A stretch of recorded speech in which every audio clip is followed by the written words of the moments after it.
Bonjour à tous, j'espère que vous allez bien.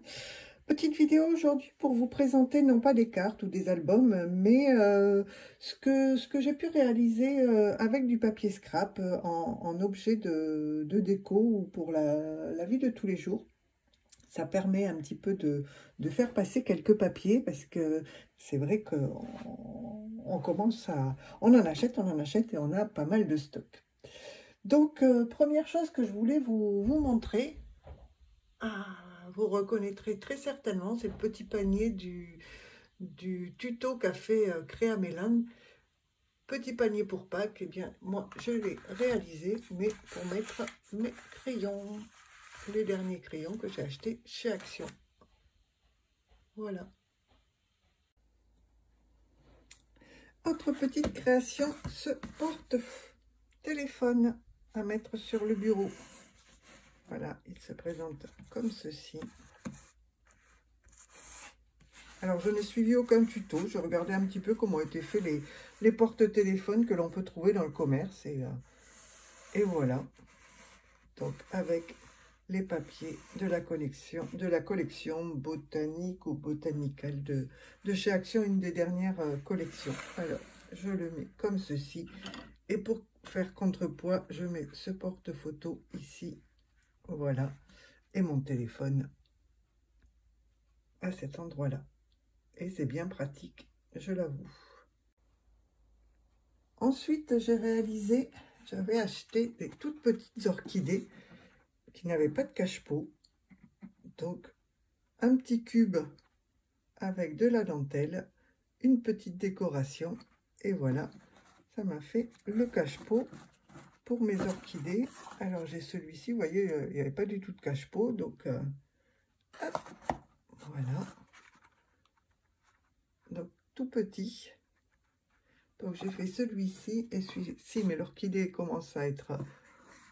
Il n'y a plus d'orchidée, mais il y a encore le cache-pot du coup. Voilà.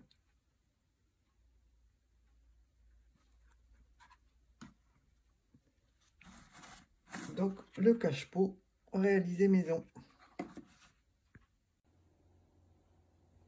Ici, c'est avec deux boîtes de chaussures. Alors, ce sont des boîtes de chaussures qui s'ouvrent comme cela. Voilà. J'ai collé les deux boîtes l'une sur l'autre. J'ai mis du papier sur tous les côtés. Voilà. Du washi sur les bords. Une petite poignée en ficelle. Et ça me fait pour ranger. Vous voyez, il y a des papiers. Hop là. C'est pas pratique. Voilà. Deux petits tiroirs. Voilà. Vous voyez, c'est aussi du papier de chez Action. Et je trouve ça très très joli.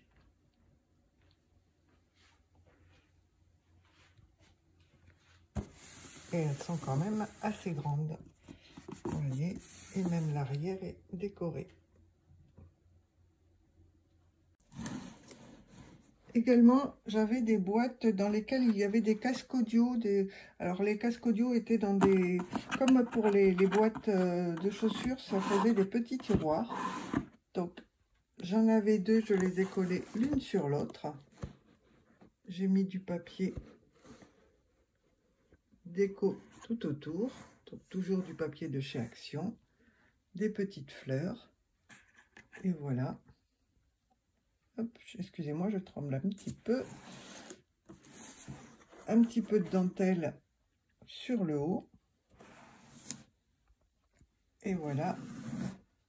Encore deux petits tiroirs pour ranger plein de petites bricoles. Alors une autre création, voilà, c'est vraiment un test. Je voulais faire un petit meuble pour mettre sur le bureau avec deux grands tiroirs, deux petits tiroirs et ici comme une case où on peut mettre pas mal de choses. Donc voilà comment ça se présente. Alors là, les papiers ne sont pas raccords ni rien du tout. C'était vraiment pour faire un test, prendre les dimensions, vu que Je n'ai pas suivi de tuto pour faire cela. Avec les 2 grands tiroirs, alors, mes derniers achats de Nose ont atterri dedans, Nose et Action. Hein. Hop, voilà, avec les petites fleurs. Des petits tiroirs ici. Voilà, 2 petits tiroirs.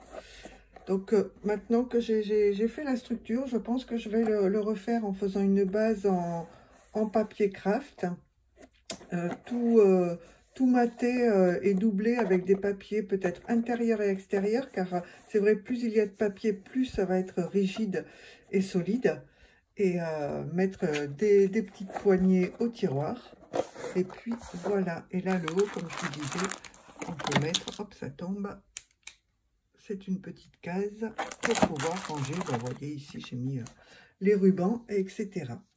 Donc là, voilà ce que l'on peut faire avec du papier craft. Enfin, pas du papier craft, du papier scrap.